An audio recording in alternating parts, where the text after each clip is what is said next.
There you go. Yeah, well, mate, it's weird because the last time I was here doing a podcast was for your show. Oh shit, it was. That was up here, innit? Yeah. That was Do You. Do You. That was How many years ago was that? Wow, that even just gave me a breather, For you to say how many years ago, I just went, because a part of me is a little bit sad about it, that it stopped. But we'll talk about that maybe later on. But maybe about 2 years, year and a half, maybe. Not that long. I've been cracking on with loads of stuff. What have you been up to? Loads of stuff, man. So the latest project at the moment is a project called Dream Rehab, which is bringing people together to collaborate in order to flourish. And that came about because of a hard time I had this ongoing year with myself, my sense of self, and my thoughts on my whole career. And I started looking back at everything, and I'm like, as you know, like we're in this loft now, right? I isolate myself a lot in order to get shit done, because I'm a get shit done kind of dude. But I think isolation is what kind of led to a lot of my pain. And now I'm like, I don't want to be by myself anymore. I just want to work with people. And I just need help. And I just need to help rather than trying to do everything myself. So Dream Rehab is basically, I needed it, so I made it for me. And when people get involved, they understand that they can gain from it. If that makes sense. Well, I think that's like one of the problems with this like new age that we live in with like YouTubers and stuff. It's like you don't naturally have to have a team of people to be able to make something of yourself, and that's kind of what we've been told. But I think like any big production, any piece of amazing work has a big team of people that work together and bring all their different ideas to the table. So exactly that, man. I'm not surprised that you've been feeling a bit alone, stuck up here. Yeah. Working your... Yeah, and it's not just the fact that I'm physically alone in the loft. It's a mindset. Loneliness, is in your mind, right? So you'll be going out with your friends and whatnot that don't do the same job as you. And in the back of your mind, you're always still kind of working, especially as a freelancer and as an artist and as a creative. It's always in your mind. So you're with people, but you're still lonely because you're not totally connected because your mind's in a different place. It's odd, man. I've been learning about it, and I was like, I felt it. I just don't want to feel like this anymore. I need to work through it and start, changing up the thing, man. So what is Dream Rehab? Is that something to help you break out of this kind of isolation, or is it for other people as well? Yeah, it was something, it came about, so the lessons within it that I'm teaching as well as kind of facilitating, has come, I learnt them during therapy, and I learnt them while I've been unpacking just a lot of things, like, and trying to understand my career over a long period of time. And I'm like, oh shit. And when you come to Dream Rehab, which you're going to come to tomorrow, in my opening introduction, you'll understand, like, I talk about my career, right? And these are the biggest successes and when I was happiest, which really account to like less than 10% of my overall effort and output. Like, the most fulfillings were 10%, right? And then I went into that 10%. I was like, shit, all of that stuff was done with a team of people. All the other stuff was me just trying to do stuff by myself. And so I kind of learned that in order for me to feel fulfilled, even in the process of creating, as well as putting it out there and watching love come in, is when I'm with other people and when I'm with a team. So Dream Rehab teaches a load of those things, but not only does it reinforce that idea throughout the whole workshop, we give practical solutions and systems that can help us move forward as collaborative teams. When I saw you before, you were saying also you were meeting up with your brother and like Nigel Rwanda and those guys. Exactly. Yeah. So we got this thing. Like, has it come? Yeah. Out So of we teach. Yeah. Yeah. So it started off. First, it started off me being in a bad place, wanting change. So then I'm open to new things. My friend then sends me a TED video by an old lady in America called Barbara Sher, right? And I watched the video, and it's called Isolation is the Dream Killer. And I watched it, and she's such a fun speaker, so she just had me engaged. But what the takeout was that everyone has dreams and ideas and things they want to do, but too many of us try and go off and do it alone. And there's, at the start phase, like any relationship, be it romantic or a relationship with a new project or whatever, you have this honeymoon phase. Oh, we're super excited. Let's go out and do this. Oh, is mate, sick. I know that. You know way that. Too well. And this is the sickest thing. I'm on it. This is definitely the thing for me.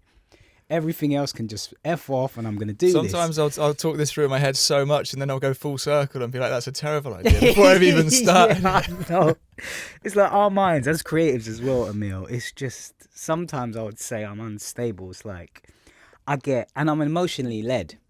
So if I'm emotionally attached to an idea and passionate about it, I'm just, as you know, I am off. I am like, the blinkers are on and I can't see anything else and I'm just zooming ahead. I know, when we were doing that project, you came up with like some Do you remember massive that? calendar for the rest of the year. You're like, bam, bam, bam, bam. I was like, mate, I got life to do as well. Said you got anxiety. Like, it literally Just gave me watching anxiety. it. I know. I mean, it's in my personality, innit? I'm an all-in kind of dude. It's good. It's a good quality to have. It is a good quality, but everything is 50-50. So it's a good quality on one side, but if it topples over the other side, it can be horrendously bad. But yeah, this video talked about success teams, like support groups that meet up every single week and support each other out on their personal goals, in order to kind of help us navigate the ups and downs of the human experience when you're trying to do something, because there's going to be times where you're just going to say, you know, this is long, or something happens in life gets in the way, and your emotions are just knocked for six, but you still have to do this thing because you know it's the right thing. But usually if you don't have support, you'll F it off. You'll be like, you know, it's too long. I physically can't do this. I emotionally and psychologically can't do that. Where the success teams they'll be the people when you're down that will be helping you up. Just helping you line the next domino up and knocking it down. Line the next domino up and knocking it down. And we've been doing that now for a couple months. Myself, Aaron, Nigel, Jerome, and another guy who's an art director. We meet up every single Thursday at 10 a.m. and we help each other out with their projects. But we've got the whole system and the whole process of that time spent together down to a T. Wow. And I teach that in Dream Rehab. And I think anyone that wants to do anything, that wants to change, or that's been procrastinating and they want to push through that, support groups, which we call success teams, are just crazy, crazy helpful, man. That's crazy so good. helpful. I'm jealous. I want something like that. Yeah. I think I don't know if you'll be able to join ours, or if not, create your own. I don't know if the thing in my schedule is so all over the place. Yeah. It's difficult to commit to stuff like that, and obviously it needs everyone there to support each other. Yeah. It needs a regular to try and time. figure something out like that. Bro, you'd love it. It's like when you and I meet up, we always get inspired by each other's Mate, stuff, and then we whenever go I off leave- and we're like, yeah. Yes, I can do Imagine whatever. doing that every single week. And it's not just, we're totally gassed on each other. We might come down, we're like, I hate everything. I hate myself. I hate everything. And everyone's like, yeah, okay, cool. Let's rationally break this down. Okay, this is the real reason you're feeling like this. Let's park that. Let's do this. You'll feel better when you do this. And you do that and they come back next week. Yeah, I feel better. And it's just love and support every single week.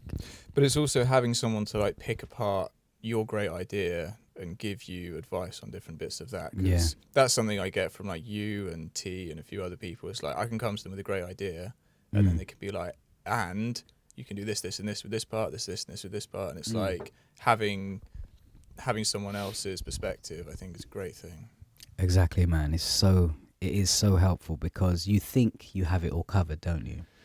You think you know what you're doing. I'm getting better at being like, you don't have it covered, man. You need help. Bro, I just say I've because it comes with self-confidence and being self-assured.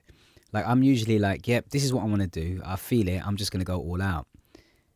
But then another mind comes in who's not a creative mind, for example. So it's always good in the teams to not just be a whole load of creative dreamers, because then everyone gets passionate about the ideas and no one has a damn clue how to maintain the process and make money out of it, for example. So you bring in other brains or whatever. Yeah, but it's helpful. All in all, it's good, man. Nice. Yeah. So I was listening to a podcast the other day and this woman was talking about how all the successes in her life have been built out of failures. Would you say that there's any significant failures that you've been through that have helped you kind of grow? Yeah, man. No doubt. It's like at the time you don't want to admit it. Sometimes I think you can only understand a failure in hindsight. Because sometimes you can be doing something and not know that it's the wrong thing. Yeah. But I mean, everything. It's like mate, this is it's not like it's a loaded question, but there's just so many places I can go. Yeah. So I feel that success or feeling on path is constantly racking up failures, but getting cool with racking up failures, because only through the failure are you able to understand what needs changing. And I promise you just wouldn't change unless you got that failure or pain, because there's no need to, because you're cool, and we want to be cool, and we want to be balanced, and we want to feel okay. And a risk wouldn't be a risk if it was always going to work. Yeah, and like I know that, but honestly, bro, even up to now, I'm 36, and when it happens, I honestly hate it, and nothing I know about it makes it better. It's like do you know what I mean? Like, you're going through the pain, you're like, I failed. Oh, I know it's a failure, and I know I'm going to learn from it. Oh, piss off. I know that story as well. Piss off. I just don't want to be in this painful failure. But recently, I think Dream Rehab is probably the biggest thing to come out of failure for me. So I would say the failure that I've learned, or the bad decisions I made, was being idealistically hopeful about willpower, hard work, and talent, and even luck being enough to make things work. And because I've done that for over a decade, and I still feel, although I've grown in the process and I've got better at my craft, I've still not been able to make a living out of it. And where I failed was not using my resources of people, not working more with people. I think it was also a bit of arrogance in there as well. So that led to that total breakdown.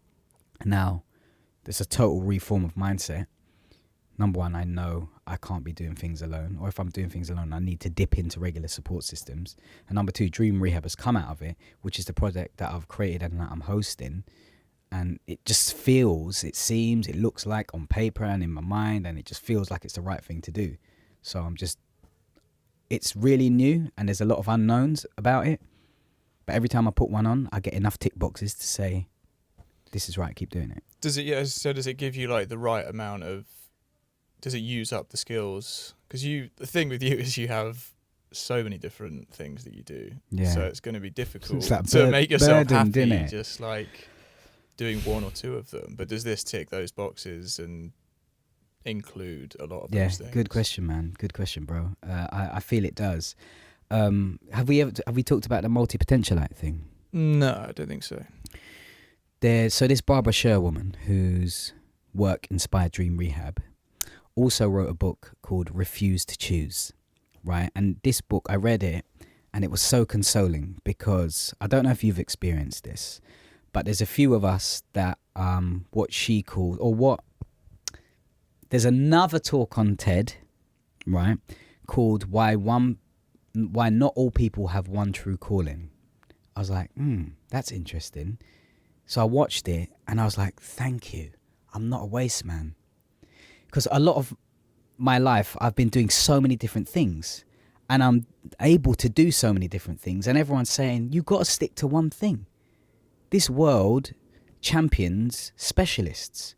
If you're a master of none, you're not going to make it. And I've just been fleeting, doing loads of stuff and beating myself up, thinking I'm a waste man.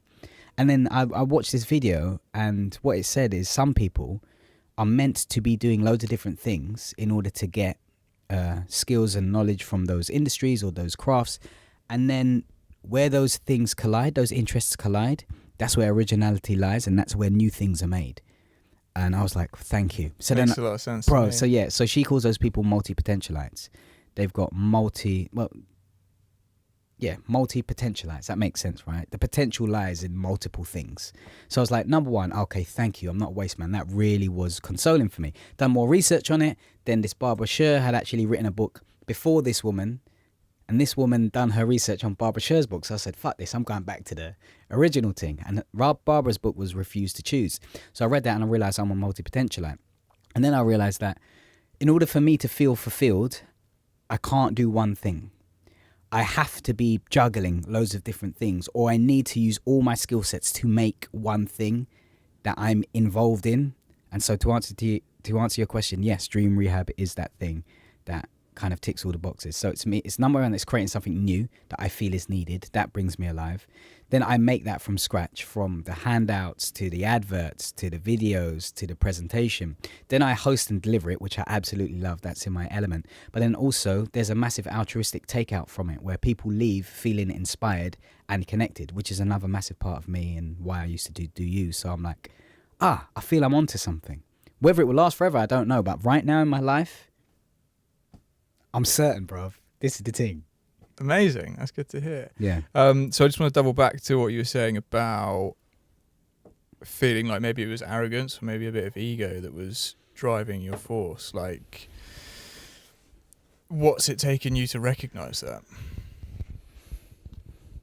It's taken dead ends. It's like, so if the arrogance or the ego sends me on a certain path and I go all guns blazing and then I sprint head on into a wall, like time and time again, there's a point where you're gonna have to say, let's double back and understand what the driving force is here and why I'm going down these directions. So yeah, I think I've always thought I was open-minded, but then I started to realize that I'm not as open-minded as I thought I was. I mean, I know it takes... I feel I'm part of a tribe of people that try to pioneer new things. I wish I wasn't, but I'm cursed with this. I think you're similar, and some of my other friends are quite similar.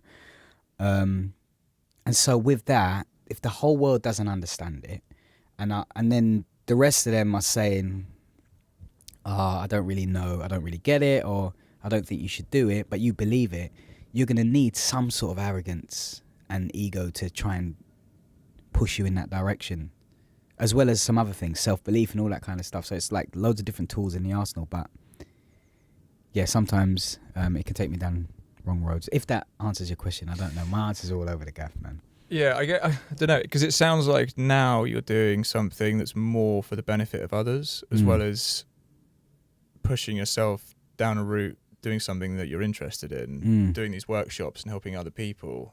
It sounds like you're kind of just squashing that ego right back, and you're trying to help other people get right what you couldn't quite figure out for yourself, if that makes sense. Is that right? I think you decoded it, Reuben. Here's the thing. I'm a performing artist, I think, first and foremost. Like, as an extrovert, I feed off the energy of people, and I'm old enough and honest enough to admit that I do like attention, and I do like to entertain people, make them laugh. It brings me to life, right? However, being a performing artist, if you're just doing it for gratification, to feel good, I think it can become quite self-indulgent, right? And I've had that stage. I've been in that stage. And that stage, when I was feeling that was cool and I was okay with that, yeah, it served its time and it was fine. But then I reached a point where I was telling my friend the other day, like, I would be hosting 90s karaoke, for example, which I absolutely... Mate, you're so good at that. Thanks. I absolutely love it. Like, even up to now, I absolutely love it. Like, put me on a stage like that, I'd rock it and I'd really connect with the audience and I'd absolutely love it. If there was, like, a job made for you, that would definitely be it. Yeah. Oh, mate, it's so good. Yeah, thanks, man. And so, but when I come off the stage, Emil, I'm like, okay, that's it. The buzz is gone. So it wasn't doing enough for my soul. It wasn't enough to feed my soul, just hosting entertainment shows for the sake of it. So, and that was just lingering in the back of me for so long. I'm like, okay, entertaining for the sake of entertaining, making people laugh just to make them laugh or make me feel good or make them think I'm witty and I'm good at my job. It's not doing enough for me now. I just want to do something where I can still access those skills and display those skills, but the takeout for me and my soul and other people's soul is a bit better. So Dream Rehab at the moment is that. So you're not doing any of the comedy anymore? Nah, man. Oh, no, the driving force. I don't have the driving force. Like, if I have the driving force, the why, then I can do it. But if the why is unsure, and I don't know, why am I doing this? I don't feel it's leading to anything. I don't care if I get up and people laugh. After a little while, I come off the stage and I'm like, now what? Now what? I haven't felt funny recently as well. just because when we were I'm in a emailing the serious other phase, day, man. I watched your show reel because it's in your email signature, and I Yeah. was like, because I've watched it so many times, but Yeah. not for a little while, and I was like, I just couldn't understand why you weren't like on the telly or anything, because it was so funny. You see when people like, you see these reactions I get. I'm an emotional dude, right? Those breathers mean something. So when you say, so going back to the telly thing. Is that what you wanted? Did you want to be Back on in the telly? yeah, back in the day. So back in the day, that was the end all be all. Back in the day, I said, get on TV because you're entertaining and you're good. I still think that, but I've had so much rejection and so many missed opportunities on so many things just reaching tipping point. Like even going to production, getting paid, making a 6-part series, and then it getting pulled. I've had so many things that I still harbour bitterness towards it. And I'm trying to work through it and let it go, honestly, but at the moment I can't. So I even get angry when people say that. I'm like, fuck. So I don't know really where I stand with that. I also feel like entertainment industry and television to an extent it's fleeting, man. Like you can have a career or something, you can have a show, and if it's not doing well, they'll just pull it. And if all your dreams are on that is out of your control. Pulled out from underneath you. Dangerous place to be, man. But so that's like the thing of like podcasts and the internet and YouTube and stuff is like people have way more say. There's no executives involved. There's nothing. It's just like it's their platform. It's their thing. Yeah. But you've done your fair share of that. How come that didn't? Bro, if I could answer that question, man, I've mulled over that question for so long, for years, right? And there's loads of theories and there's loads of thoughts. And there's ideas floating around in my head, like, number one, maybe you're not good enough. If you were good enough, things would have worked out for you. But I don't believe that, because I honestly believe I'm good, and I've had enough people tell me, Reuben, you're good. So I believe I'm good. I'm not the best in the world, but I'm fairly good at my job, or my craft as a presenter / comic. It could be that we're bombarded with information out there. No one really knows where to look. So gaining any attention to reach critical mass takes a team. I've never had a team. No one's helped me. I've been asking, but people have got other things to do. There's only so much my agent can do. So maybe I lacked a massive driving force to just keep going. I don't know. Maybe people are hating and not letting me on platforms. I've felt that a couple times. But you don't scream that out on the top of the hilltops, but I felt that. Maybe it's a race thing. Who knows? Like, there's all these unknowns that can't be proved. So all I can say is the safest angle for me to take is, so the universe is saying there's something else for you. Let go of the anger. Stop trying to Hulk smash this thing. Stop trying to break down a door, because maybe it's a door that's been painted on a brick wall, brethren. Do you know what I mean? Like I talked about this in therapy. Like Kevin's like, maybe it's not even a door, bruv. Maybe you're it's a door painted on a brick wall. It's like, oh, yeah, that's a consoling way to look at it. How's this all affected your life, like online, on social media? Because like I got off Instagram because I felt like I was living this ridiculous, like, fake thing. Yeah. And then I felt like it was owning me, and I'd be like, I have to post every day. I'd be like, I've got stuff to do. No, I have to post. I have to do this. I have to post this. I have to like write a caption. And it was just like I felt like I wasn't on top of it. So I was like, just go peace out. I agree. I think that's a great move. If I'm certain of myself, if I'm feeling confident, I'm certain of myself, and I feel for sure I'm en route, stuff doesn't affect me. I know who I am. I know where I'm going. Everything's cool. I'm pure love. Let's help everyone. I'm en route. Come on, guys. Let's win. If I'm in a down place, that shit affects the absolute life out of me. I was going to unfollow my own brother. Aaron. Why? It's like, I'm going to... Because Aaron, like, obviously I love Aaron. Do you know what I mean? But I've never felt this. It's because he's got hair and you lost it. Yeah. Every hair that dropped off my head, 12 grew on his. Did you just sprout it out? I was like, waste, man. No, because I was looking at him and I was like, everything seems so set. He's my younger brother. I'm the eldest. Everything seems so set from the pictures and whatnot. Even though I know, Emil, that he's got his own struggles going on. The images are still more powerful than the knowing. Do you know how deep that is? You know, this is the tip of the iceberg for everyone. You know everyone is taking their best shot and their best moment and then editing that to make it look even better, and they're throwing it out there. We all know it, but we go on, we screen, and what happens is the images go into our mind and then they log. And when you're sad, your mind just goes, here's a slideshow of all the great stuff. Does that make sense? Yeah. And you just feel like shit. Yeah, so I feel like if I open up a book and I see, or even watch a documentary, I feel super inspired if it's an interesting, compelling piece or whatever. But Instagram, I don't know what it is. It just makes me feel jealous. Yeah, there's no jealousy. inspiration. Yeah, it's just jealousy. Yeah. And I don't know why. Yeah, exactly. Maybe it's because it's like an instant thing, and you're just like bam, bam, next, and you're like, oh, like everyone's having an amazing time. I'm like, I'm having an amazing time too, but this makes me feel like I'm not having an amazing time. Yeah, I know. The psychology behind Instagram is nuts. But maybe I've just got like a weak mind. Maybe that's. But it's just like, I think you're human. I don't know anyone. Maybe one person, Ken, who's able to go on there and not be affected. Well, my girlfriend, like she can go on there, and she's like, she just does her own thing, and that's fine. And it doesn't. I find that it sways my interests and what I want to do and what I want to get out of the world. And it's like, oh, this is popular, this is getting loads of likes, and it's like, maybe this is the way to go. And then you're like, oh, I'm not enjoying this. And then you go back to what you want to do, and it's not getting any engagement, and you're like, well, that's not going to push me, is it? Yeah, exactly. Because I agree. Because we need validation to an extent with our work. So if it's not getting that many likes or views or whatnot, you do start to feel that maybe you're doing something wrong.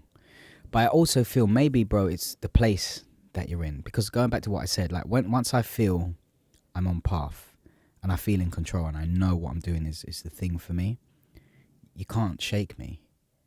But when I'm doubtful of myself, I become vulnerable to stuff like that. So I think we have to be aware of the space we're in, and act accordingly when it comes to social media. Facebook locked off. I go on it and I wanted to vomit. Vomit, bruv. It's disgusting. It's horrible. I've locked it off. The only thing I'm on Twitter can piss off. I never understood Twitter. People like... Do you know what? Because you're a visual person. People like, it's amazing for promotion. I'm like, I could never work it out. Yeah, I think because you're a visual person. Like my friends that are not visual, right? And that are writers and readers and that are love language, Twitter is the thing. And I'm like, what? Still, you're tweeting. Why is that not shut down? But Instagram is a visual thing. Yeah. I think that might have something to do with it. I wonder what the next thing will be. I hope there's no next thing, man. There's always going to be a next thing. Everything's got a shelf life.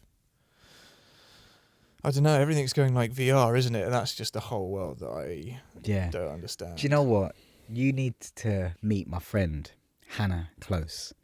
So she works at the Truman Brewery, and I've met her a couple of times because we're talking about getting Dream Rehab in Truman Brewery. In seeing if Shoreditch? Brick Lane, just to see if it work maybe. But she's just started something up called Digital Dharma, right, where she understands the negative effects of the digital age and wants to use digital for mindfulness and well-being. So she's on a sick mission. Might be something you might want to speak to, but she's just a G, man. I don't know what the next thing is, but where I am in my life, bruv, is like where I am now. I know you haven't asked this question, but I thought I'd just tell you. Anything out. I am sick of going out to the world in order to get gratification and in order to get results. Everything now, I'm just going into me. Everything. So anything outside of my mind that I can't control, I have to just understand that I can't control. My happiness and my balance and my peace of mind is everything that's happening in my mind. So it's constantly working on self and what's going on in my mind in order for me to stay sane in this chaotic world, Bridget. You've been reading any good books on that? I know you like reading. Oh, yes, of course. So Tim Ferriss's Tribe of Mentors. I've not read that, but it's supposed to be good. It's good because you're not supposed to read it back to back. Well, really? Because he does like little mini podcasts and like reads bits of that and like pulls the chapters apart. But I've not actually read any of it. Yeah, it's dope. Like there's like on each mentor, there's like 3 pages. So you can just open a book anywhere and just read one from one mentor and put it back and then read it another day. It doesn't necessarily have to be linear, which is helpful in this day and age for us that can't stay to one thing. I know it takes me about a year to read a book. Yeah. It's crazy. Yeah, I know. So the Tribe of Mentors is good. I'm also listening to The Art of Happiness at the moment. Have you heard of it? 2018 release, Dalai Lama. No. Oh. I feel like I've heard of it. I've not read it. Yeah, so I'm listening to it at the moment, audiobook on Audible. Do you find if you listen to something that the information doesn't go in as well? Because if I listen to it, I'm like, wicked, and it's like in one ear. But if I read it, I actually... Yeah, but I take notes and everything. Okay. So in my process is I'll listen to a chapter and then I'll re-listen to I'll listen to the chapter and let it go in. Then I'll re-listen and take notes. So you listen to each chapter twice? Yeah. So if I do one, let's say it's a 20-minute chapter. That's 20 minutes in a day I can do maybe at night in my bed or whatever. Yeah. And then another time I'll do it again. And then take notes in it. And then once I've finished, if I have time, then when I read through the notes, that's when it really goes zzz. Because, we're fleeting creative minds, bruv. To keep something in, it's hard work. So there are two main things I'm reading at the moment. What else? Yeah, that's it. They're the only two I'd say I'm reading at the moment. And they're helping? I think so. The reason I've turned to them is because I just wanted peace of mind. I needed to get peace of mind back. I needed to get self-belief back.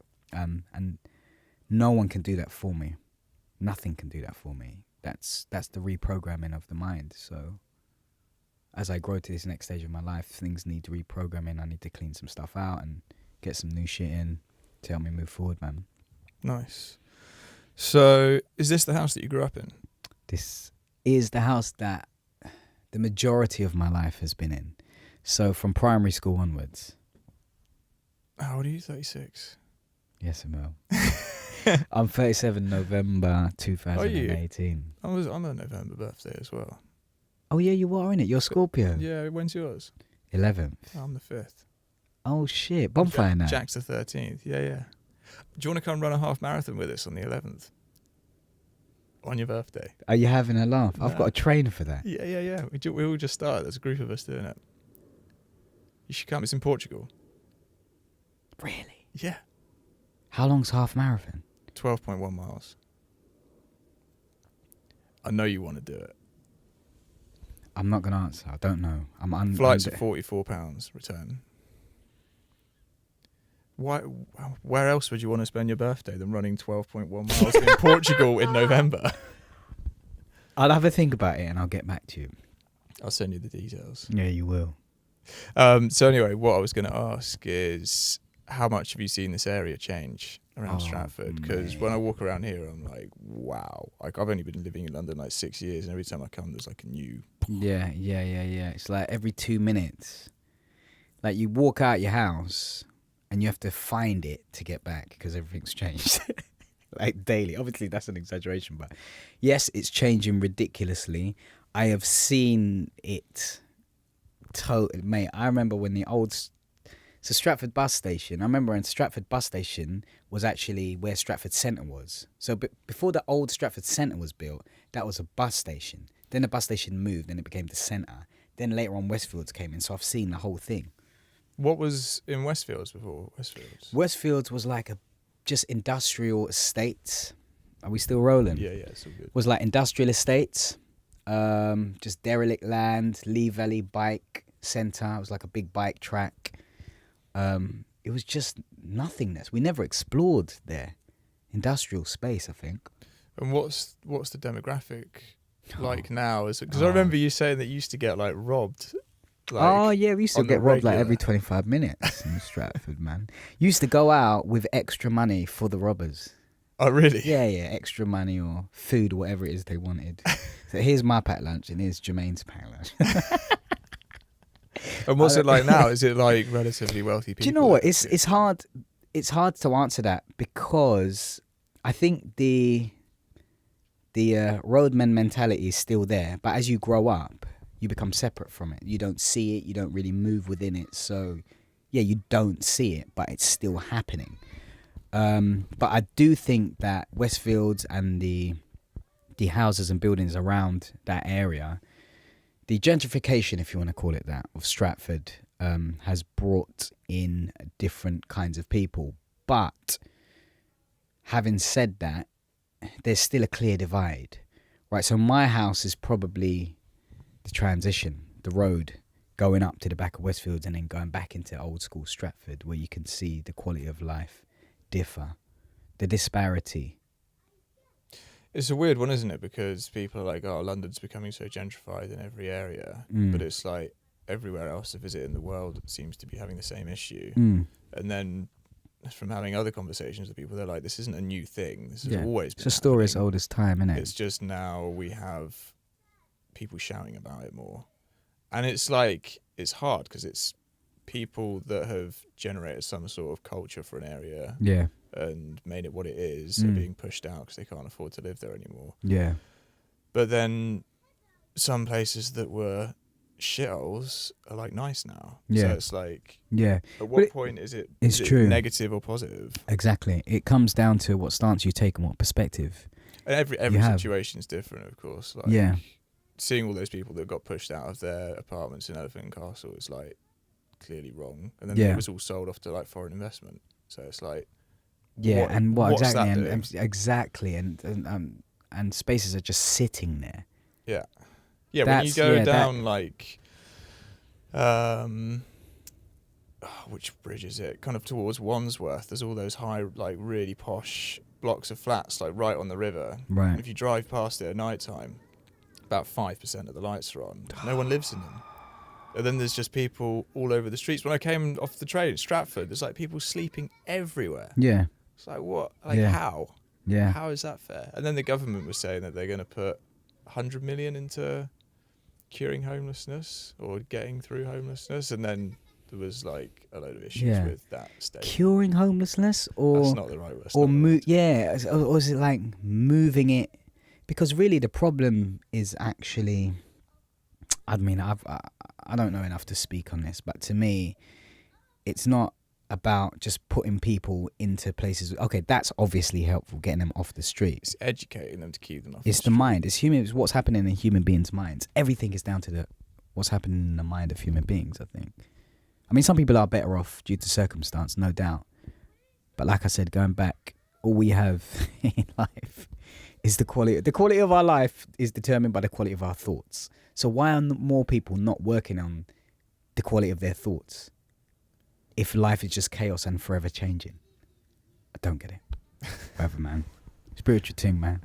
So you're looking for a new place then? 'Cause you said you want to get out of here. Here's the thing. Do you remember when we made the comedy? Remember when we done the comedy video, the music video? Yeah. Well, I made a joke about my parents being my tenants. Bruv, my parents are actually my tenants now. Are you paying for the house? They've given the house to us, which is funny enough, and now by law they have to pay us. And I mean, I'm not sitting back and saying, yeah, I'm balling, because to me, that's just not real. That's not true. That's still theirs. Yeah. They're just running this whole thing by protocol. Yeah. Does that help you if you want to buy another house then, if you've got that? Well, it's consoling because I know I'll never be homeless. Yeah. That's always helpful. But it still doesn't do enough. I still want to be able to be in control of my life, because it's a feeling, getting your own house and getting your own place. It's just the feeling of independence, right? So I'm still kind of working towards that. But I do want to leave this place because I'm in a space now where I feel I just want to grow, or feel like I just want to feel and see blatant growth. If I'm still here, I'm like, I just don't, it feels like I need to move, bro. Get a tent. When are you going to build a little studio in the garden in a tent? How you mean? What, out there? I remember you saying you're going to get like a gazebo and build yourself a studio. Oh yeah, no, that idea was fleeting. That was one of the 50,000 ideas I had at the time. But it made sense.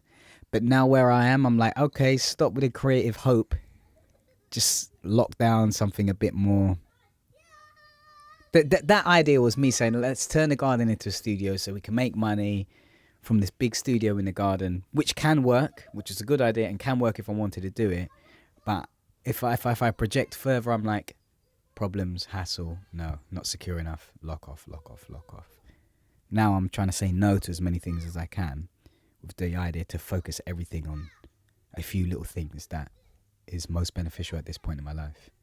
That's good. It's saying no is like a big thing, and people don't understand how Powerful it is. Powerful it is, and how difficult it can be. Yeah. And like, if you say yes to everything, like, yeah, well, you're going to put yourself into great opportunities, but then you're not. Or opportunities. Right, as opposed to great ones. But you're not. If you say yes to too many things, you're not going to be available for that. Yeah. Really good opportunity when that comes around. Yeah. And also it gives you, sometimes I feel, this is an odd way of looking at it. I'm reading some philosophy at the moment. How are we doing for time? All right. Mate, yeah, we're good. I'm reading philosophy at the moment. Seneca. Tim Ferriss talks about it. Yeah, you sent me it. I've not looked at it yet, sorry. Yeah, of course you haven't. Of course you haven't, Emil. Because like, you're filming monkeys. Actually... You're filming flying monkeys in the Caribbean, hanging onto a fucking drone while editing another video with your foot. That's pretty much. You know, I have this to-do list, and it just gets bigger and smaller and bigger and smaller, and that thing has managed to move all its way to the bottom.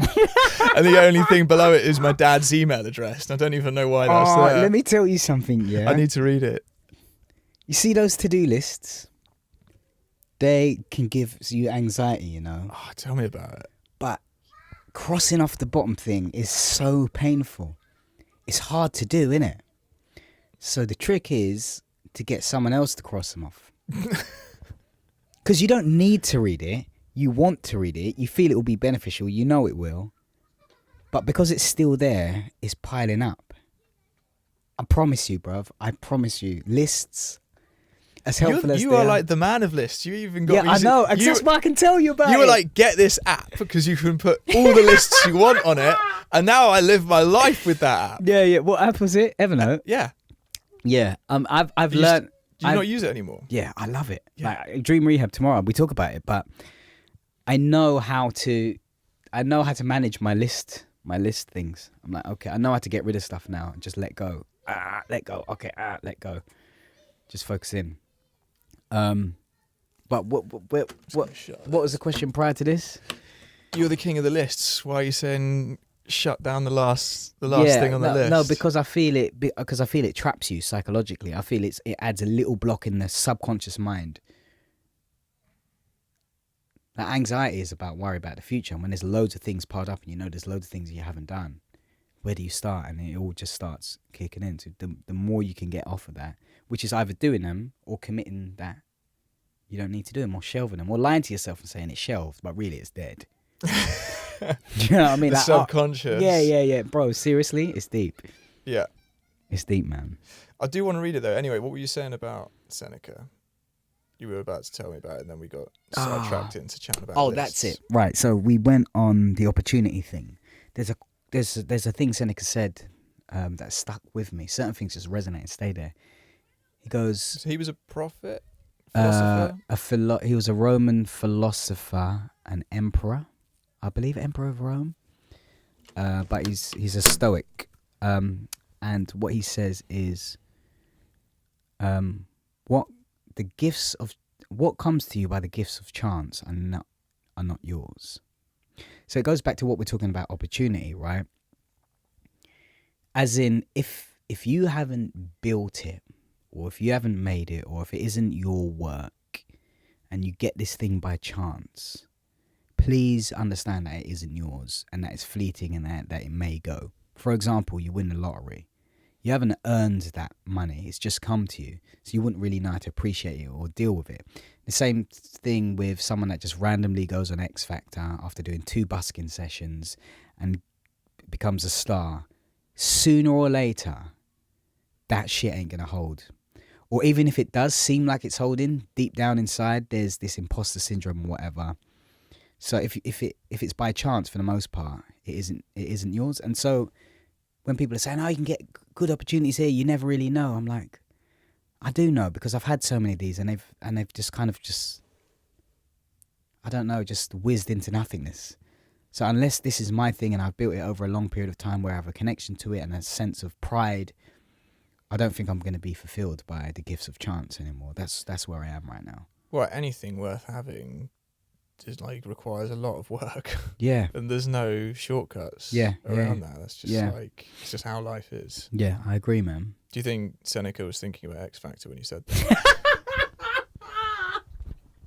Yes. I think he, yeah. Yeah, I think so. I honestly think so. He knew shit like this was coming. But like, you read that Seneca stuff, right? And you hear about what was happening. This is BC.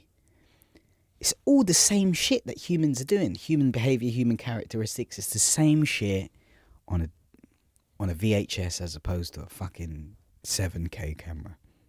7K. Yeah, it's the same stuff. Like, human beings haven't really evolved that much. I was looking through some hard drives yesterday, and I found like the first videos I made when I got to London, and they look like the quality is, you can already see in 5 years. I'm like, wow, the quality is like the stuff they're shooting now. Imagine what that's going to look like in 50 years. Yeah. 7K, 8K in 50 years' time. People would be like, would you shoot that on a Game Boy? Yeah. Knock your face off. Fucking banana or something. Do you look at stuff and already hate it? Does the future you look at this and say it's shit?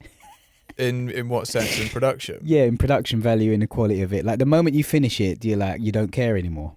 It's difficult because I mean, is the story in any situation. It's the most interesting thing. And like, I edit a lot of YouTube content for a football production company. Yeah. And loads of their stuff shot on mobile phones. Yeah. And a lot of it's shot on like GoPros, and it's like not very good quality. But when the story's there, and it's really well put together, it's a really interesting video to watch. Exactly. And some of the videos that aren't well shot, that are on a phone, have had like more views, more exposure than stuff that's had loads of budget. I agree, man. I agree. I think it's story and connection is key. So that's what people, well, it's what they already do focus on. But that, I think, I don't know, you always get people that have it's all the gear, all the fear, all the gear, no idea. Oh it's shit, like, that's interesting. All the gear, all the fear. Absolutely. They turn up at the gym on the 2nd of January, don't they? Yeah. So like, it's, you get one person with like Casey Neistat, for example, like way back in the day before he was famous or anything, he was making videos that were like going viral on like just a little handy cam. And it's like, that's all you need. You don't need, I think all of the big cameras and the big like production budget stuff is for like the branded content. It's for like companies that want everything to look all glossy. But I agree. I don't know. I do agree there's a certain aesthetic quality that people look at from the jump and make a split second subconscious decision on whether they're going to watch this and whether it's quality. No doubt. Like 1 or 2 seconds. Yeah. After seeing a thumbnail. It's insane. Yeah, I'd say it's less than that. I've heard it's less than, I heard it's microseconds. Wow. I heard it's microsecond. Really? Yeah. So once you've got the base quality and it's not ridiculously shit, then I think the focus is story and connection. No doubt, mate. That's crazy. Yeah, like, so this production company that I like freelance for, it's so interesting seeing, because they have a huge YouTube channel and a huge following, and then but seeing how they maintain that and manage that. There's like big TV screens with analytics and like competitors and like and how many posts, what this is, this, and like all these like graphs and stuff, and I'm like, I don't stand a chance. Yeah, no, seriously, bro. That's what you're going up against. But I mean, I'm not like I'm not trying to do that, so it's fine. But I just mean like when it's crazy. Exactly. They have like teams of people, and it's probably like that with every single company. Exactly. They have teams of data analysts, statisticians, maths guys, all this, and all those brains working together every day, changing strategies in order to get this thing. So how the hell is Reuben and UK Talk to me just pushing it out gonna, do you know what I mean, gonna get me any money just on YouTube? Hashtagging the wrong hashtags because they're controlling what the popular hashtags are. It's too much out of my control. And if it's out of my control and I'm pitching for a result that is out of my control, the only thing that comes with that is pain. No pain, no gain. Oh, bun that, man. I'm not trying to Hulk smash anymore, man. Choose peace is my motto right now. Choose peace. Choose peace, Choose bro. love. Choose peace and love. I don't want to go as far as Chris Love, super fucking peaceful guy, just out there making music on the street, bunning spliffs. I love you, Chris, if you ever watch this. I can't go down to that level of total hippie peace and love. But because I need to be feeling like I'm moving forward with my stuff. But yeah, peace and love. You need that balance though, don't you? It's like YouTube, social media, the internet is absolutely amazing for creative people because you don't have to go to all of the TV companies and stuff to get your voice heard. But then too much of that makes you feel low self-esteem, looking at other people, comparing yourself, and then going at it for 10 years and feeling like you're just knocking on brick walls. Yeah. Headbutting brick walls. Headbutting brick walls. Yeah. I've realised a distinction I've made is that I like the real world as opposed to the digital world. And what that means is be in front of a live audience. Be in front of a live audience with whatever it is I'm doing, whether it's hosting, whether it's comedy, whether it's facilitating workshops, and speaking to human beings like this. I like this real connection. Making stuff that's just online, edited and just going online, I don't get as much satisfaction out of that. So that's a distinction that's going to move me in a certain direction. I think that's just a basic human need, isn't it?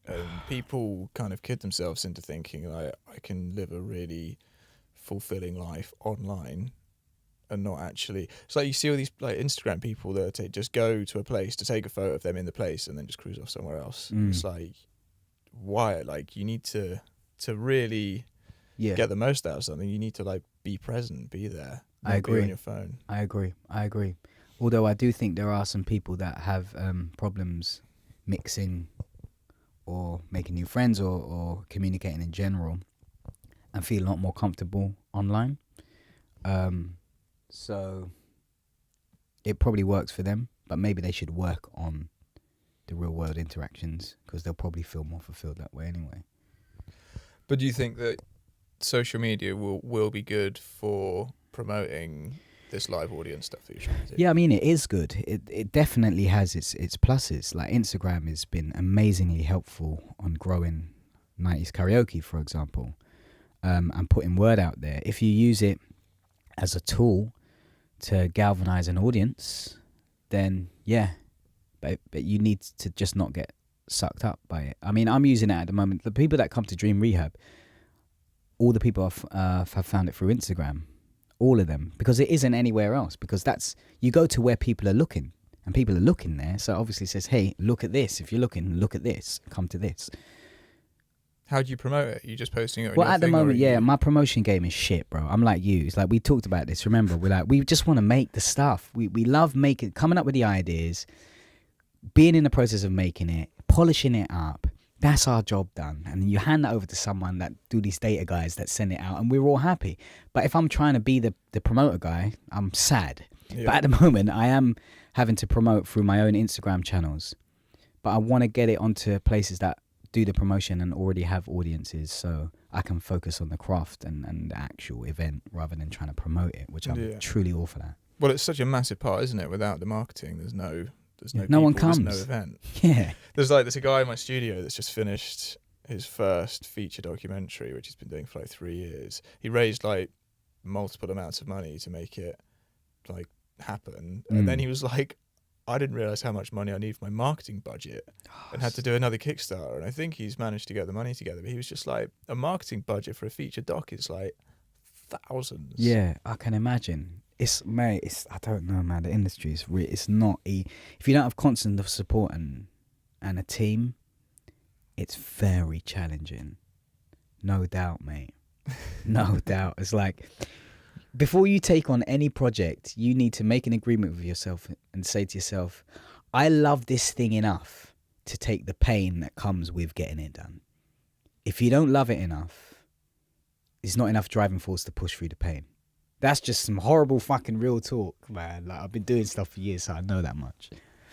Well, you've got to have enough determination to put whatever hours it takes. You can't be doing like 9 to 5. Yeah, exactly. And that comes from the love and the meaning that this thing gives you, the soul satisfaction and the meaning. Do you know what I mean? Have you got any other things that you're doing where you're speaking in front of an audience if that's like where you're No, not really. just pushing this? Yeah, all the focus is this. So this is not me speaking at people. This is me giving some lessons and facilitating the room, which is my natural skill set. If I was invited to speak, yeah, I'd go and do that. But I still don't think I can know what I'm really qualified in speaking about is failure. Do you know what I mean? And there is places for that. So I don't mind going to do that. But I feel I need to be in a spot where I'm actually en route and feeling everything's good before I can start speaking about failure. If I go up there and say, I keep failing, right now I'm still a failure and everything's failed, I don't think there's much people can take away from that. Yeah. But in terms of passion projects, which is what I've been on for 10 years, I only have one passion interest at the moment, and it's music. You still doing the music thing? Yeah, but not comedy music. Like I'm just still toying with the idea, taking some vocal lessons and stuff. I just want to kind of just explore music seriously in my own kind of private time, just to give me my own buzz without trying to make it a thing, because I have problems, Emil, where everything has to be a thing, as you know, innit? Like, I can't just do this for the love of it. I have to turn it into a thing. Yeah, I've been trying to teach myself how to play the piano. It's actually really hard to Yeah. find the time to do it. Yeah, Because I'm like, why would I play the piano? Because I've got all this work I need to do. exactly that. This is the battle that we face, because we turn all our passion into work, and there's a problem there. Yeah, it's important to have that. The work's never going to be as good if you don't give yourself that downtime to do something else, take your mind off it. Recharge, rewire. again, I know this, but sticking to it, this philosophy is very hard for me, especially as a freelance, because every minute counts. It's a beef thing. Is there any part of you that's scared of just failing and that it's just not going to work out? Or are you just determined? Scared of what? Failing? Like my whole life. Of it just not happening and it just always being a massive struggle? Yes. When I started to realise that I'm innately hopeful and that I'm more hope than I am anything else, I realised that also has its downsides, because I got into the real world not too long ago and realised that, whoa, it's hard out here and it's constant up and down. And so when I came to that conclusion, first there was depression and tears and sadness. That world wasn't like Disney and fucking said it was. You lying bastard. Do you know what I mean? Like, Beauty marries the Beast, and then the credits come, and then we leave thinking it's great. After the credits, there's probably fights. The Beast is probably knocking her out. Like, we don't know. Sorry. This is the comic coming back. Have you seen the latest one? No, what's liked happened? it. What's she doing him for It's the same. abuse? It's the same story. I just watched it for some reason. I was like, oh, this is all right. Anyway, Stop, Emil. Stop watching Disney. He lied to us. He set up these narratives, and the real world's hard to deal with. But anyway, when I came to that, I was like, yeah, you know what? Maybe there's never going to be this super point of like everything we've read and all the motivation. And so if that's the case, where can I get those ha's from? And I think it's gratitude, and it's experience, and it's just being happy with the teenier moments, being grateful for the little things I have, and being happy with the process and the little things. And I think those is where I'm going to feel my fulfillment, because there's never going to be a one thing. When I get to a one thing, it's going to be next. Yeah, it's the journey, isn't it? And there's two quotes that I heard not too long ago that I've been living my life a little bit by, and one is like, today might be the best day of your life, or today likely will be the best day of your life. And it's like, actually everything I do today, like doing this, like, this doesn't have to be a stepping stone to something greater. This is the reason This is the thing. that I want to do it. This is it. I'm living it. Like, Yeah. I'm doing it right now. Exactly. And this is a great thing. And then after this, I'm going to go and see Jack, and then I'm going to go and make a video with him about something else. And it's like, I don't look at it like a stepping stone to a bigger. It's This like, is the this is it. That's doing it. it right now. That's it.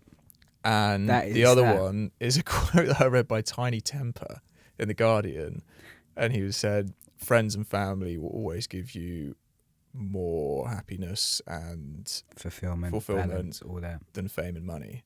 100%. And I know that already. Yeah. I've grown up knowing that. Yeah. But when I actually get to read it and think about it, I'm like, Because people are like, oh, do you want to hang out tonight? I'm like, nah, I'm busy. I'm like, I'm not actually busy doing anything specific. I'm just trying to work. Just trying to like Be great. build this. Yeah, be great. Build this thing up more. Feel like I'm doing something with my life, but actually going and spending time with people, having an interesting conversation. Like this. Exactly. It's so odd, isn't it, that we've known it, but until we feel the pain of trying to do it the other way, are we able to actually own the truth that we initially intellectualized? Mad thing. Yeah. This is the problem with social media as well. It's like, I don't always feel like I need to go and do something with someone because I can just see what they're up to online. Yeah. But since getting off Instagram, like I got off Instagram before the summer and I spent the whole summer seeing people and doing loads of stuff. How was it? Amazing. Also, the weather made a massive difference. I want to get off of it. I feel like once I've got something to promote, like you've got Dream Rehab, once I've got, and maybe you can fit posts into Dream Rehab somehow, or Dream Rehab into posts, then it will be an amazing marketing tool. Right. And that's where I'm at. It's like once I get something that I need to promote that's bigger than just photos of like what I'm doing, who I'm meeting, then I'll use it again. Yeah. But until then, Yeah. it's not making the path that I'm on better or easier. Yeah. Or director. It's true. This Art of Happiness, Dalai Lama thing, I'm on like chapter 2 or something. And they're saying what we need to do is identify what leads to pain and what leads to happiness. And once we identify what leads to pain, the obvious solution is to start getting rid of those things and doubling up on the happiness stuff.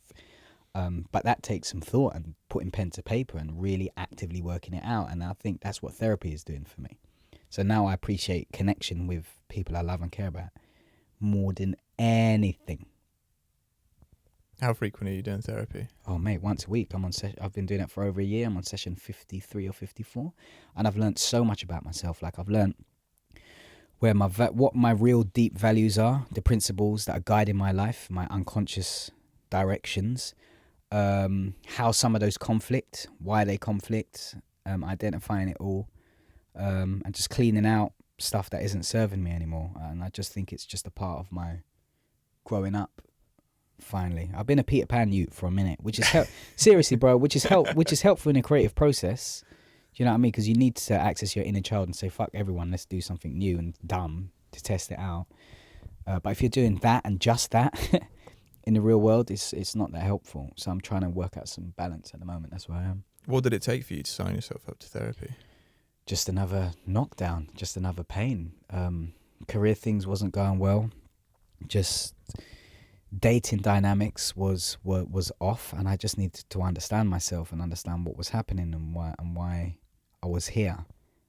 And the therapy has helped me unpack all of that. You were saying that you like write everything down. Yeah.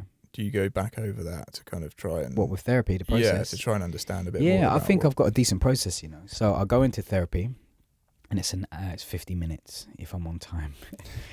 And then we talk it through. So usually throughout the week, things might be happening. I've got a folder in my notes called therapy, and I just log these things out that I want to talk about. I go in, because time flies in therapy in an hour. Time flies, bruv.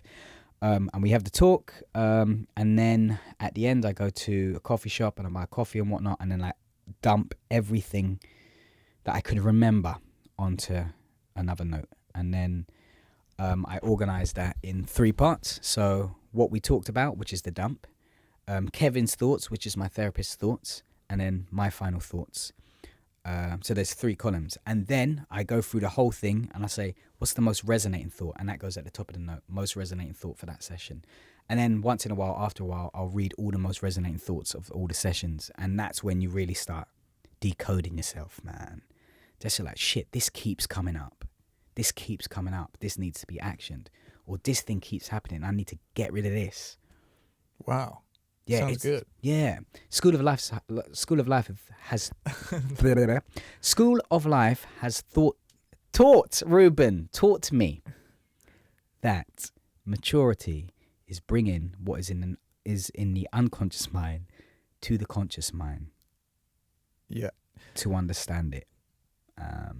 That's what self-awareness self-knowledge is about. Yeah, School of Life's another thing that's down by the Seneca at the bottom of my list. Oh, really? But I'd watched, when you first said it to me, I watched a few videos Yeah. and I was like, wow, this Yeah. makes so much sense. Yeah, I watched one on how you choose your partners, and it's usually the person that you choose to be with has got some sort of characteristics from your parents. And I can see a lot of similarities between my girlfriend and the relationship I had with my mum when I was growing up. And it's like, and I was like, oh my God. Yeah, and they were like, you don't choose your partners, your subconscious chooses the person that you, because like you'll go dating and stuff and you'll be like, yeah, this person's great, but there's something just not quite right. But also at times it will be healthy. What School of Life says is to challenge that, because that's our programming, right? But if, for example, you're doing that and it was leading to a lot of pain, you need to understand why you're doing it and then catch yourself while you're doing it and make a very hard and uncomfortable but different decision to liberate yourself from the ongoing patterns. But yeah, understanding your subconscious mind is hard work, and School of Life has really kind of helped me do that. Is it only like in the last year or so that you've been like year and a half, trying to 18 understand months, a bit 18 more? months has been, it's been the hardest and most revealing 18 months of my entire life, because I just got off the sprint. I took the blinkers off from this ambition winning to the top of the world thing. I'm like, whoa, what's all of this stuff around me? And why was I running for so long, for so hard? Let's work it all out. Do you feel like it would have made a difference if you'd have kind of like caught yourself a bit earlier? And oh yeah. Well, logic dictates that it would have, innit? If I did catch myself earlier, would have changed direction earlier. But I don't look back at everything as regret. I can't, because I think once I start doing that, that's a downhill slope, man. When you look at the past as a mistake, it's a downhill slope. Well, then every failure is an actual failure rather than something that then a lesson, has taught you, Yeah. It's like no one really knows. Like no one really. I've got it up there. No one really knows what's going on out here. Oh, nice. That's a good quote. And the tennis ball thing in the middle is from the outro of Tribe of Mentors from Tim Ferriss. Yeah. And it's so good. What's the significance? So it says all the answers will come underlined, but why is it on a tennis ball? You need to read the outro of Tribe of Mentors. So jump to it. Okay. And read it, right? If you ever buy the book. Tim talks about wanting to play tennis. He's always wanted to play tennis. And he's an A-type personality, which means he needs to be at the top of the game and everything needs to win for him to feel satisfied, right? That's his personality. I wanted to play tennis, didn't know how to play tennis. I think I don't know if it's Andre Agassi's coach or someone's coach to teach him. He got a really good coach. And he booked himself in and he was trying to learn to return the ball. And so the guy would serve him the ball or send him the ball and say, get it into this spot. And Tim would be hitting it, and he'll keep missing. And he went so hard that he murked up his leg or whatever. He put some ice pack on it. This is what I think the story is from what I can remember. Go and check it out. And then the next day he went back to his tennis training and the guy said, stop looking at the goal and stop aiming for the goal. Just focus on the point of contact between your racket and the ball. Don't look where it's supposed to go. You're looking at this point of contact between the racket and the ball. When you do that and you get that unlock, then see where the ball goes. First time we done it, hit the target. Second time we done it, hit the target. Just kept hitting the target. Wow. And then the coach was like to someone else, come and look at this guy. Served him, kept hitting the target. And so I think the analogy is the point of contact between the ball and the racket is you doing your work. So there's the world and your work to an extent. So it's every single day focusing on the process of what you're doing rather than what you want to be or where you're trying to go. Like, for example, with this podcast, we're focused on the podcast. We make this one as good as you possibly can and you make the next one as good and you put it out. And then when you're doing that work daily, the world will reward you with information and opportunities, like decent opportunities though. And that's where the answers will come. The answers come when you do the work. So I said to myself, just keep doing the work. Like with Dream Rehab, if this is totally unknown, I've always thought I'd known where I'm going. UK Talk to Me is going to do this and it's going to be great. The process of UK Talk to Me is fun, but the results were not bringing anything. Any happiness. the results were off. So I'm like, just focus in on this. And every time I do one, I gain answers, I gain fulfillment, and I gain a next opportunity in the right direction. There's another quote as well that's happiness is where the world meets what you have to offer. Have you heard that? Yes, I have. I haven't heard it for ages. Also, that reminds me of Ikigai. Did I send you the Ikigai thing? Don't think so. Just got the Seneca one. Ikigai is a diagram where all these circles meet, and in the middle is your Ikigai. And like this fulfillment, what the world needs, what brings you alive, what earns you money. When all these things meet, Ikigai is the middle. What's Iki? So it's a Japanese saying for way of living. I want to believe. see this. I'll show it to you right now if my phone's alive. Show the thing. I know people on camera probably can't see this. That's all right. I'll put it on the screen. Oh yeah, bad man. Of course you will. Of course you will, because you're that guy. And I feel Dream Rehab is that. At the moment, it feels like that. So it's got all of the components, all the elements that you need. It's got everything. For the first time. Pull that out.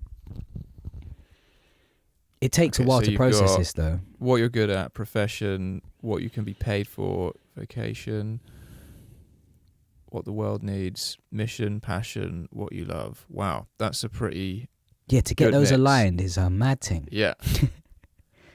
So the hardest thing is, I think, for me, is what you can be paid for, because I can be paid for stuff that doesn't necessarily include the rest of those things. Yeah. And it's difficult to make it all line up. Yeah. But I think you stumble across it as you progress in life, because you're always aiming to get to that middle bullseye, right? But then sooner or later, I think if you're consciously trying to, you'd get there. Because a lot of my things have ticked loads of those boxes. Like, do you? Yeah. But I can't immediately get paid for that. Yeah, the world needs it. Yeah, it helps people. Yeah, it brings me alive. Yeah, I can be funny and altruistic. But still, something. Dream Rehab at the moment seems to tick those boxes. It might evolve to something else. I don't know. Have you thought about taking it to schools? Yeah, that's next. That's next. Yeah. So I've got that's all listed. So like community places like WeWork and Shoreditch House, members clubs, schools, universities, career fairs, other big events. Possibilities are endless. Mate, it's just all listed. That's wicked. It's all being done, Bridget. Oh, mate, I'm so excited for you. Cheers, man. So I just got one more question. If you went to prison, what would your family think you'd gone to prison for? This is one of the greatest questions. Seducing animals. No, you can't go to prison for seducing animals unless you acted on that seduction, which is horrible if the RSPCA are watching. They would probably think I've gone to prison because I've done something or put something out stupidly and not worried or thought about the potential repercussions of that. I can imagine that. Yeah, being a comic and being like, fuck it, we'll just put it out on social media. Oh, what a horrible question. Have you asked anyone else this? No, mate, where did you get this from? You're the first. I was just trying to. Because you're a comic, or you have been a comic. I thought I've got to ask you something that would tax evasion. Maybe not declaring my taxes. That's easily one of them. I'm like, I ain't earning enough for tax, and because I've never been earning enough to really declare taxes, if that's a thing, I think it is. All of a sudden, when the money does come flooding in, I'll be so used to not declaring it, I wouldn't declare it, and I'll end up in prison. I think. You got to earn a lot of money to not declare a lot of tax to go to prison, I think. Really? I don't know how much money do you think you're going to be evading? I don't know, Emil. I'm so far removed from the money side of things, which is part of my growing up program at the moment. Just not just being an artist, but living in the real world. The War of Art, Real Artists Don't Starve, all of these books. Oh, you read The War of Art? Yeah, that's basically the whole book. I recommended it to you, but I still haven't read it. I've got it. I've got a copy. Of it. I need to read it. You don't need to, Emil. Take the pressure off. Maybe one day you will read it. Yeah. I swear I'm giving you more anxiety with this bloody interview. Am I? How are you feeling? I feel good. I feel good. I'm gassed to be having a conversation with you again. Why? Just because, I don't know, it's like, it feels like there's less obstacles in the world when you get excited about doing something that you're passionate about. But when you start thinking about money, getting a mortgage, all these things, becoming an adult, I personally Get sad inside. I'm like, what's the point? Yeah, me too. That's because you're an artist, bruv. You're a creative person, you're an artist. And I think the more conversations you have with the rest of us regularly, you'd realise that we're all part of the same mindset. And that shit does make us unhappy and sad. But maybe it's about reframing how we look at it. The thing that scares me the most is mortgage, family, kids and responsibility, and not being able to be free to create what I want and go where I want. That's my scariest thing. That's something I'm still battling with now. Like, am I supposed to be that? Because these are the rules that we've been told. But if I spend more time with people that are similar to me, it makes the whole thing easier and you can make some clearer decisions. So yeah, well, I think a lot of us are in the same boat, and it's like, I'll probably be having a family in not too many years, and it's like, how am I going to find time to like do all this stuff that I want to do? And it's like, it's just part of life. I think you just make the time. Support groups though, bro. I'm telling you, I'm looking forward to you coming tomorrow. I can't wait. Support groups, man. You don't need to do things alone. There's enough of us in the same boat that need to offload our anxieties and humanize our pain and continuously help each other forward in challenging times. That's definitely what I'm saying. Mate, it's a great way to end it. Yeah. Nice one. Thanks for all your wise words. Yeah, a lot of them were borrowed. Thanks for having me. And so I've left the heating on. Have you noticed that? No, I thought it was just because I shut the window. Nah, Bridget, I don't know why I put the heating on. I've got to turn the heating off now. It is the 1st of September. Winter's here, mate. Winter's here, perfect. But it's been dope, man. Yes, mate. I'll see you tomorrow. Yeah. And good luck with this whole thing. Thank you very much. Well, Hopefully I'll have a name for it next time. Yeah, you'll work it We'll have out. to do another one in the future and see how Dream Rehab's progressing. We'll do a thing. Let's do it, Nice mate. one. So